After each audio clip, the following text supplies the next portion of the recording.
दोस्तों, यदि हम अपने जीवन में देखेंगे तो हम पाएंगे कि लोग अपने किए हुए खराब कर्म के भी अच्छा फल के आस करते हैं, पर वो ये भूल जाता है कि फल हमारा किए गए कार्य में निर्भर करता है।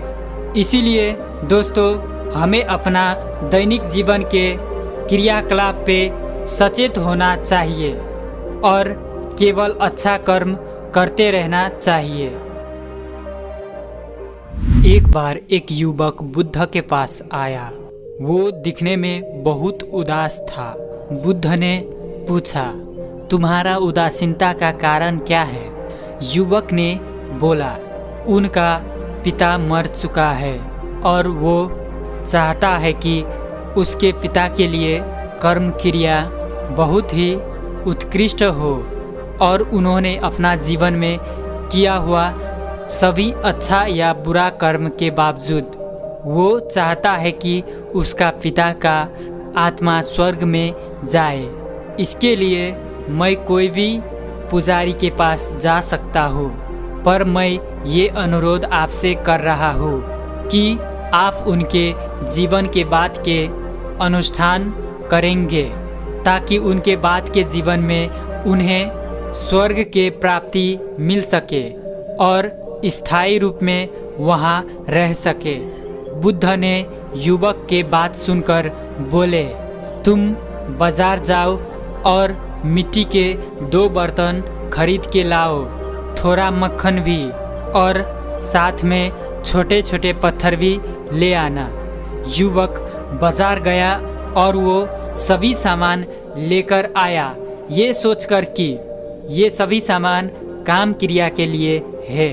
उसके बाद युवक ने एक बर्तन में मक्खन भरा और दूसरे में छोटा छोटा पत्थर और उसको अच्छे से ढक दिया। उसके बाद बुद्ध ने दोनों बर्तनों को पास के ही तालाब में रख देने के लिए बोले। युवक ने वैसा ही किया और दोनों बर्तन तालाब के सतह में डूब गया। फिर बुद्ध बोले कि एक मजबूत लाठी लाओ और दोनों बर्तनों में मार के फोड़ डालो। अब बुद्ध ने हमारे पिता के लिए एक अद्भुत काम क्रिया करने वाले हैं। सोचकर युवक ने वैसा किया। जैसे ही युवक ने दोनों बर्तनों को मारकर फोड़ दिया, मक्खन पहले निकला और सतह में तैरने लगा, जहां दूसरा बर्तन से पत्थर नीचे जाकर बैठ गया।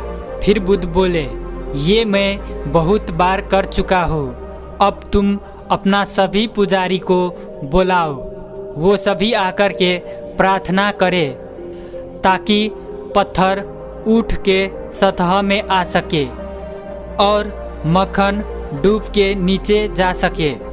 तभी युवक ने जवाब दिया, क्या आप मजाक कर रहे हैं? ये कैसे संभव है? ये प्रकृति के नियम विरुद्ध है। पत्थर पानी से अधिक भारी होता है, वो नीचे रहने के लिए बाध्य होते हैं, वो सतह में तैर नहीं सकते। जहाँ मक्खन पानी से हल्का होता है, वो ऊपर उठने के लिए बाध्य होता है और पानी के ऊपर तैरता है, ये नीचे जा नहीं सकता। बुद्ध जवाब दिए, युवक, तुम्हें प्रकृति के बारे में बहुत पता है, फिर भी तुम सभी पर लागू होने वाले नियम समझना नहीं चाहते। यदि तुम्हारा पिता ने पत्थर का जैसा खराब काम किया है तो वो नीचे जाने के लिए बाध्य होंगे, कोई भी उन्हें ऊपर नहीं ला सकता।